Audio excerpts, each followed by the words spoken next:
How can we study as effectively as possible? To answer this question, let's have a look at what a productivity expert that ranked first in Cambridge, Ali Abdaal, has to say about this. So the first tip would be a retrospective revision timetable. So most people have a prospective revision timetable, meaning that they plan out their day, what they're going to study beforehand, which I also used to do. The problem with that, according to Ali Abdaal, is that we rarely ever stick to our timetable. So most of the time it will either take us shorter or longer than we thought. So planning ahead in this case may be a waste of time and just a way of procrastinating if you do it too much. So what Ali Abdaal does with his retrospective revision timetable is that instead of saying when he's going to do what for how long, he would write down which tasks, which topics he has studied that day. And when it comes to this timetable, he will also use colour coding, which basically means if you did it very well, you would put a green square around it. If it doesn't go too well, a yellow one, and if it goes terribly, then a red one. Of course, at first, most, if not all, of the subjects that you study are going to be red because you've just started. And then with time, they'll become yellow and at some point green. And the reason why you want to do this is so that you know which subjects you have to work on the most, because you need more practice in that than the other tasks. And then the second tip would be spaced repetition.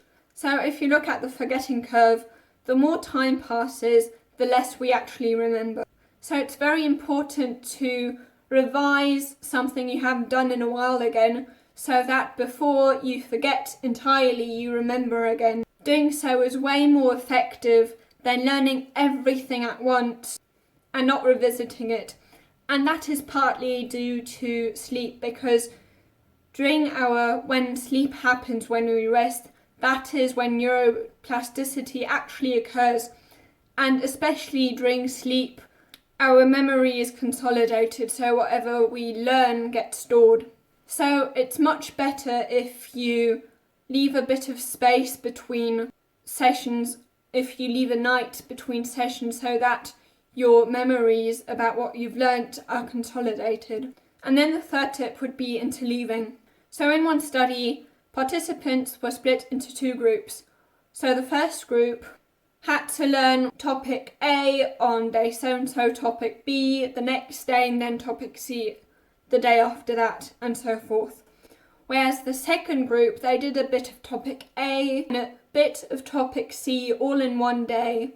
And then the next day also did a bit of topic A and a bit of topic B and a bit of topic C. And it turned out that the second group had memorised their stuff way better. And then the fourth tip would be that summaries don't help much. According to studies, we should rather be doing active recall, because if you think about summarising things, it's actually it's not as easy as, of course, watching TV, but compared to active recall, which is basically writing down everything that's in your head without looking at stuff, is way more difficult than basically looking at a text and summarising it. And just like muscle growth, if you want to study better, then you want to actually challenge yourself a bit instead of simply passively making summaries. And it's exactly the same with learning. We only learn when we do something more difficult. So in this case, active recall. When we think about studying, we often think about putting as much information in our brains as possible. However, according to Ali Abdaal, we should be rather concentrating on, instead of getting all the knowledge into our heads, writing all the knowledge that already is in our heads, writing that down. So instead of input, we should rather focus on our output. And then the fifth tip would be to scope subjects.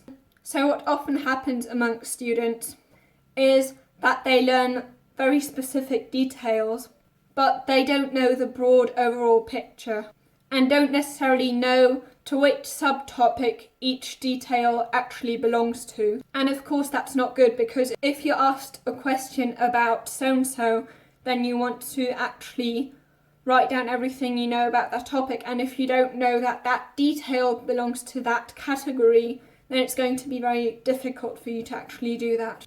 Therefore, Ali Abdaal does a kind of mind map where he will write down the topics, then the subtopics, and then the details that belong to each subtopic. So I suppose that if you're interested in how to study effectively, you might also be interested in how to learn faster. If you want to know tips from Jim Quick about how we can learn faster, you can watch this video here.